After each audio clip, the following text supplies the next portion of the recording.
नमस्कार। मैं हूं हेमंत चड़ार और आप देख रहे हैं Madhya Pradesh news channel the Bahujan news Damoh MP. Damoh 26 मार्च दमोह जिले में गौकशी की घटनाओं को रोकने के लिए पुलिस और प्रशासन ने अतिक्रमण पर जीरो टॉलरेंस की नीति अपनाई है। खासकर उन क्षेत्रों में जहां गौकशी की संभावनाएं बनती हैं, वहां अतिक्रमण को तुरंत हटाया जा रहा है।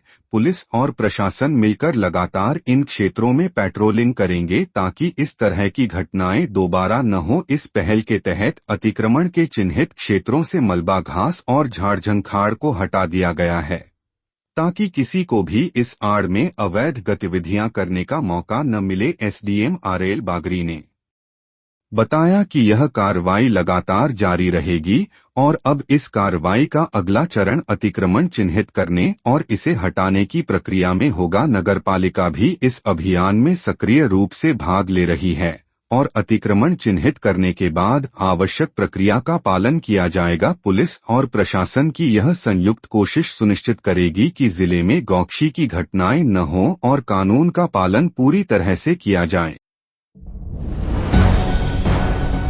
दमोह 26 मार्च मध्य प्रदेश के तेंदुखेड़ा ब्लॉक के कई गांवों में चिकन पॉक्स, छोटी माता का प्रकोप फैलने से ग्रामीणों के शरीर पर लाल फुंसियां उभर आई हैं। शुरुआत में ग्रामीणों ने इसे सामान्य बीमारी समझा, लेकिन जब बड़ी संख्या में लोग संक्रमित हुए तो यह मामला स्वास्थ्य विभाग तक पहुंचा। पिछले 15 दिनों से तेंदुखेड़ा के तेजगढ़ सेक्टर के ग्राम समदई, रेडियो, तेजगढ़, पतलोनी और मांडनखेड़ा में इस बीमारी के मामले बढ़ रहे थे। जैसे ही स्वास्थ्य विभाग को इसकी जानकारी मिली, सीबीएमओ डॉक्टर आर बागरी अपनी टीम के साथ प्रभावित गांवों में पहुंचे। वहां उन्होंने मरीजों का इलाज किया और आवश्यक दवाइयां साथ ही विटामिन ए की गोलियां वितरित की। ग्रामीण इस बीमारी को देवी का प्रकोप मानते हुए इसे छोटी माता के नाम से जानते थे। इसी कारण उन्होंने पहले स्वास्थ्य विभाग को सूचना नहीं दी और निजी अस्पतालों से इलाज करवा रहे थे। डॉक्टर बागरी ने बताया कि यह बीमारी मुख्य रूप से मेजर रूबेला वैक्सीन के न लगवाने के कारण फैलती है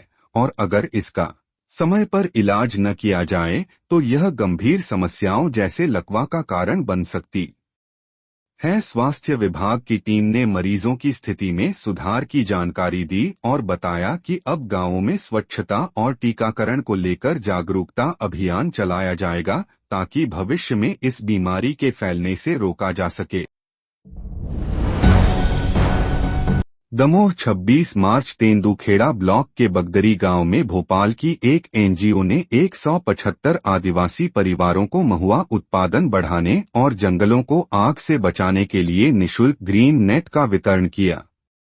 यह कदम महुआ गिरने से होने वाली बर्बादी को रोकने और जंगलों की सुरक्षा के लिए उठाया गया है। 2 दिवसीय प्रशिक्षण कार्यक्रम में ग्रामीणों को जैविक सामग्री का सही उपयोग और जंगलों को सुरक्षित रखने के तरीकों के बारे में बताया गया। इस प्रशिक्षण में महिलाओं की बड़ी संख्या में उपस्थिति रही। पहले ग्रामीण महुआ के गिरने के लिए जंगल में आग लगा देते थे, जिससे जंगल को नुकसान होता था, लेकिन अब नेट के उपयोग से महुआ सुरक्षित तरीके से एकत्रित हो रहा है। Society for resource planning development and research Bhopal द्वारा यह कार्यक्रम चलाया गया है। प्रशिक्षण के बाद ग्रामीणों ने नेट का उपयोग शुरू किया और महुआ उत्पादन में वृद्धि देखी। यह कार्यक्रम तेंदुखेड़ा ब्लॉक के 5 गांवों में लागू किया गया है, जिससे स्थानीय लोगों को समृद्धि मिलेगी और जंगलों की सुरक्षा भी सुनिश्चित होगी।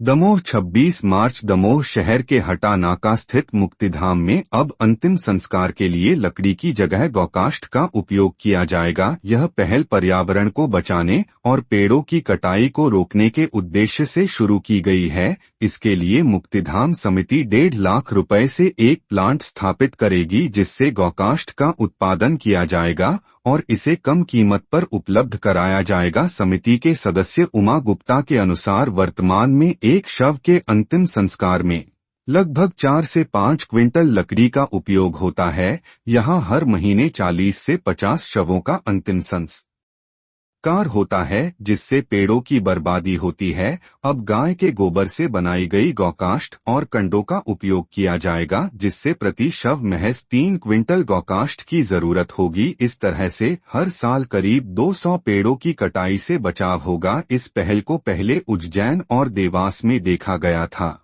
जहां गौकाष्ठ का उपयोग सफलतापूर्वक किया जा रहा है। मुक्तिधाम में स्थापित मशीन से गौकाष्ठ तैयार होगी, जिससे यह प्रक्रिया और भी सस्ती और पर्यावरण फ्रेंडली होगी।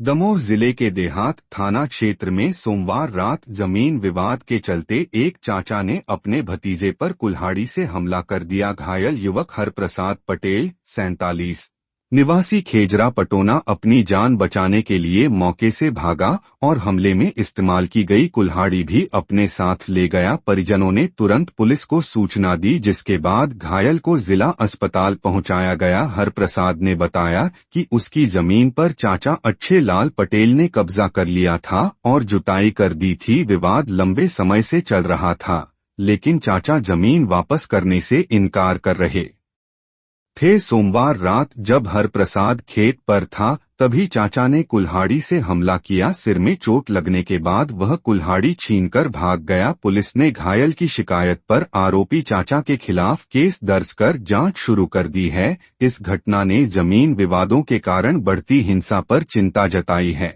Subscribe the Bahujan news and like this video.